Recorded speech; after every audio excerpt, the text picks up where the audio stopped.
May daupat nga adlaw nga giimportantihi nga aton dapat igahatag ha aton Ginoo, may hisumpay na aton magtinuohon pagkakristohanon ngan aton pagkaanak ka Dios.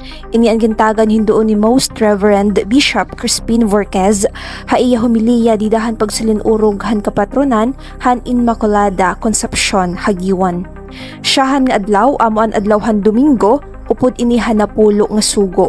Baraana an adlaw han pagpahuway kundi inan adlawhan Domingo in aton ighatag ha Ginoo ngan makiusa kita ha santos nga misa.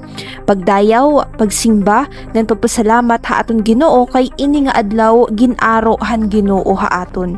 Ikaduha, Disyembre 25, Christmas Day on adlawhan kapaskuhan nga gindeklarar han simbahan nga holiday of obligation.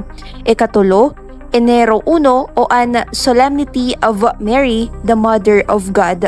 Nganan ikaupat, Disyembre 8, Solemnity of the Immaculate Conception of Mary. So ang hindi ang magtatlaw sa buhay ng importantihin na kita kaphalang yung panahon sa Ginoo pakiusa sa Santos nga Misa. First is every Sunday. Second, December 25.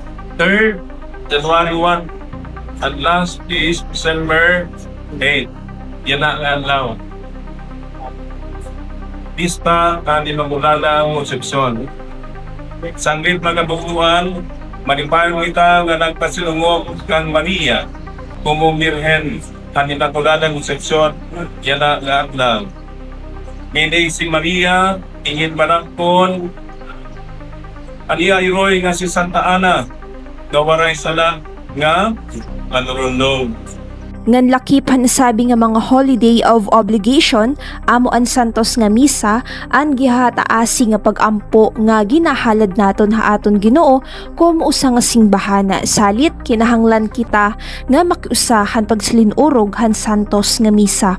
Dugang pa ni Bishop Vorquez nga pinaagi kan Maria nagpakatawo Hesukristo nga nag-ukoy kaupod naton. Hi Kristo nga tunay nga Dios ngan tunay nga tawo. Hi Kristo ang kabugusan nga pagpadayag han Ginoo an iya pagtaluwas ha aton. Hiya an mensahe ngan hiya gihapon an mensahero. Amo ini ang duha nga papel nga ginhimo ni Kristo ha aton nga tanan. Samtang an papel naman nga ginhimo ni Maria amo an pagkarawat niya han iya papel ha plano han Ginoo nga pagtaluwas ha aton nga nagpakita hin andam nga pagsugot han sugo han Ginoo ngan andam nga pagsunod han kaburuton han Dios. Salit hi Maria an aton modelo, an aton susbaranan kumo Kristohanon. Gintagan gihapon ni Bishop Vorquez hindoon nga kumo mga Pilipino hikitain may dagihapon papel nga kinahanglan buhaton agud matalwas an nasod Pilipinas ha kamakuri nga kamutangan. Diri la katalawasan nga gindarahan Dios ha aton kundi katalawasan tikang han aton problema ha Pilipinas. Kamakuri han panginabuhi durot han korupsyon. Ibhatag ni Maria ang iyang nalungalingon, ang iya yes, kasilin siya, surudoon akuan Ginoo, matuman niya akon ang imugin pangudong, sa kibayahan siya tanangel. Nag-operate siya, ang lanuhan Ginoo, pagtalogtwas niya sa tao. Mapoperate niya ang taksa-taksang na mga Pilipino, ato pagpaningkamol nga magtaluwas ng Pilipinas sa saplang kaplas nga kaputangan tungod sa korupsyon. Kasumpay hini, usahan mga kinahanglan pagbuhaton ng pagsundon amo an culture of honesty.